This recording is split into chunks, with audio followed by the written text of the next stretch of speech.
नमस्कार दोस्तों, मैं हूं अनुज और आप देख रहे हैं Anuj Kumar official YouTube channel. Digital arrest नाम सुना है आपने? नहीं ना? तो आज के सेशन में हम यही बात करने वाले हैं डिजिटल अरेस्ट के बारे में। आखिर डिजिटल अरेस्ट क्या बला है और भारत सरकार को इसके अगेंस्ट में क्यों अलार्म जारी करना पड़ा। झुंझुनू की महिला प्रोफेसर जिससे 7.5 करोड़ रुपये ठग लिए जाते हैं। राजस्थान के एक व्यापारी से 50 लाख रुपये ठग लिए जाते हैं। नोएडा की सॉफ्टवेयर इंजीनियर एक लड़की से 7.5 लाख रुपए ठग लिए जाते हैं। बेंगलोर से एक सॉफ्टवेयर इंजीनियर से 20 लाख रुपए की ठगी की जाती है और ये सब कुछ होता है डिजिटल अरेस्ट के नाम पे। तो आखिर डिजिटल अरेस्ट है क्या? आज के वीडियो में हम इन्हीं सब बातों पे चर्चा करने वाले हैं। अज्यूम करो कि आपके पास एक कॉल आता है और आपको ये बोला जाता है कि मैं इंदिरा गांधी एयरपोर्ट से बात कर रहा हूँ और आपके का एक पार्सल यहाँ पे मिला है जिसमें से कुछ आपत्तिजनक चीज़ें मिली हुई हैं। ठीक है, तो आपको जब ये कॉल आएगा तो आप कैसे रिएक्ट करोगे? क्योंकि आपका वो पार्सल है नहीं तो आप बोलोगे ऑब्वियसली कि मेरा तो पार्सल है ही नहीं और मुझे इसके बारे में कोई जानकारी नहीं है। तो सामने वाला आदमी बोलता है नहीं, ये नेशनल सिक्योरिटी का मामला है, तो आप अपने वेरिफिकेशन के लिए मुझे अपना आधार कार्ड भेजो। क्योंकि ये नेशनल सिक्योरिटी का मामला होता है तो कोई भी इंसान अपना वेरिफिकेशन के लिए आधार कार्ड भेज देता है। थोड़ी देर के बाद उसके पास दोबारा कॉल आता है जिसको ये बताया जाता है कि आपके आधार कार्ड से नॉन बैंक अकाउंट चालू हैं, उसमें लाखों रुपए के अवैध ट्रांजेक्शन्स चल रहे हैं और आपको अरेस्ट किया जा रहा है और आपको अभी इसी वक्त दिल्ली आना पड़ेगा। तो आप क्या सोचोगे? आप बिल्कुल घबरा जाओगे।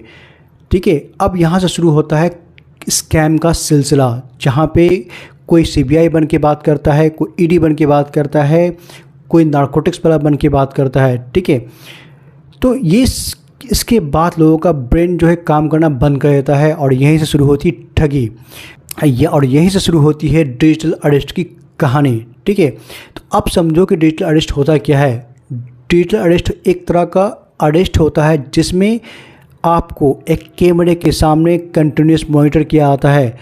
आप जब तक आप कैमरे के सामने रहते हो तब तक आप ना तो किसी से बात कर सकते हो, ना किसी से मिल सकते हो, ना ही किसी आदमी से कांटेक्ट कर सकते हो। ठीक है, आपके पर पूरी तरह से दूसरे लोग नज़र रखते हैं, बिल्कुल एक कमरे के ऊपर। मतलब आपको अरेस्ट कर लिया जाता है बट वो वर्चुअली अरेस्ट किया जाता है। ठीक है, इसके लिए स्कैमर्स क्या करते हैं, जो अपना बैकग्राउंड लगाते हैं वो पुलिस चौकी या पुलिस थाने का बैकग्राउंड लगाते हैं।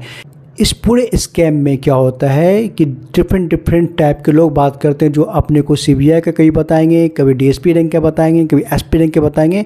आपको कंटिन्यूस ये थ्रेट किया जाता है क्योंकि ये सारा काम इलीगल है, तो आपको गिरफ्तार किया जा सकता है और इसलिए आपको डिजिटल अरेस्ट किया गया है। ठीक है, तो अब तो ये क्लियर हो चुकी हो डिजिटल अरेस्ट का मतलब क्या होता है। तो इस एक तरह से आपको ये मानना पड़ेगा डिजिटल अरेस्ट में क्या होता है कि आप पे कंटिन्यूस नज़र रखी जाती है। मंगलवार को भारत सरकार ने 1000 अवैध स्काइप आईडी को ब्लॉक कर दिया, जिस पे गलत गतिविधियां करने का शक हुआ करता था।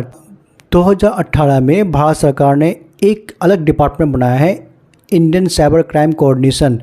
इसी के तहत भारत सरकार ने 2020 में 59 चीनी ऐप्स को ब्लैकलिस्ट कर दिया था, उसको हटा दिया था। चलो एक दो केसेस को देखते हैं। राजस्थान में एक व्यापारी को एक कॉल आता है जिसको ये बताया जाता है कि आपका एक पार्सल जो है वो इंदिरा गांधी एयरपोर्ट पर पकड़ाया है और उसमें से कुछ अवैध सामान निकले हैं। वो व्यापारी घबरा जाता है, वो बोलता है ये मेरा सामान नहीं है, तो उसके वेरिफिकेशन के लिए उससे आधार कार्ड मंगाया जाता है। थोड़ी देर के बाद उसको दोबारा कॉल आता है, उसको ये बोला जाता है कि उसके आधार कार्ड से कम 9 बैंक अकाउंट लिंक हैं और जिससे काफ़ी ज़्यादा ट्रांजेक्शन हुआ है और आपको इसी वक्त दिल्ली आना पड़ेगा।